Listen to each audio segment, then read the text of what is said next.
همونطور که میبینید محمد رسولوف روی فرش قرمز پیش از اولین نمایش فیلمش دانه انجیر معابد در سالن لومیر فستیوال کن عکس میثاق زارع و سهیلا گلستانی به گمانم بازیگران اصلی فیلمش رو که نتونستن اینجا حضور داشته باشن در دست داره.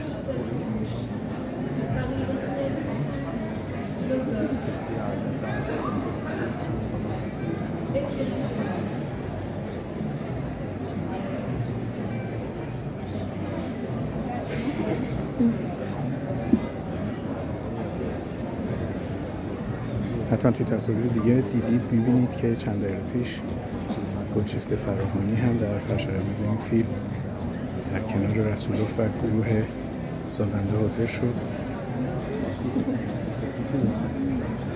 طبیعتاً فضای یادآوری رنج‌ها و اعتراض‌ها و سرکوب شدن‌های مردم ایران بود و هست، مرتبط با جهان فیلم و آنچه که رسولوف در همه این سالها به نمایش پایبند بوده در فیلماش.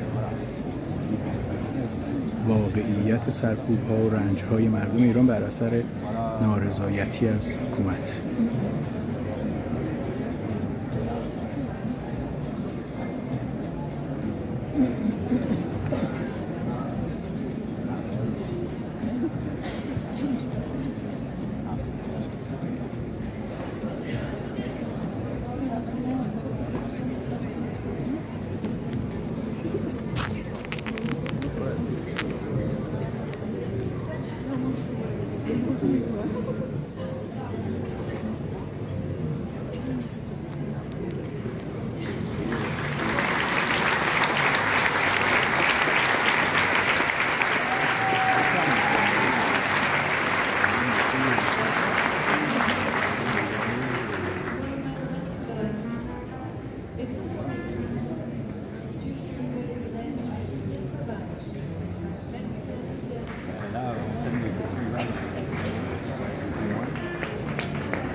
Mesdames et messieurs, c'est heureux qu'il soit là, visuellement, Emmanuel Rasuloff.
اون چیزی که بر من حیرت انگیزه، بذارید با صراحت بگم، نفهمیه همکارانم در جایگاه نقده که به جای منتقد بودن که حداقل در واقع مرحله پیش از معترض بودنه کنار حکومت قرار میگیرن و میگن توجهات سیاسی دیگه. سیاسی این که فردی که برای حقوق هموطنانش این میزان مرامت در واقع رنج تحمل میکنه و بعد سعی میکنه که اون رو جهان بازتاب بده، چه در قالب هنرش، در قالب حضور خودش.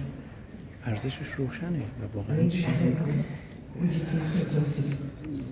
سطح پایین‌تر از غیر انسانی نگاه کردن حتی لازمه برای ندیدن این و سیاسی تلقی کردن این توجهاتی که حتی قبل از شروع فیلم، قبل از شروع نمایشش رخ میده.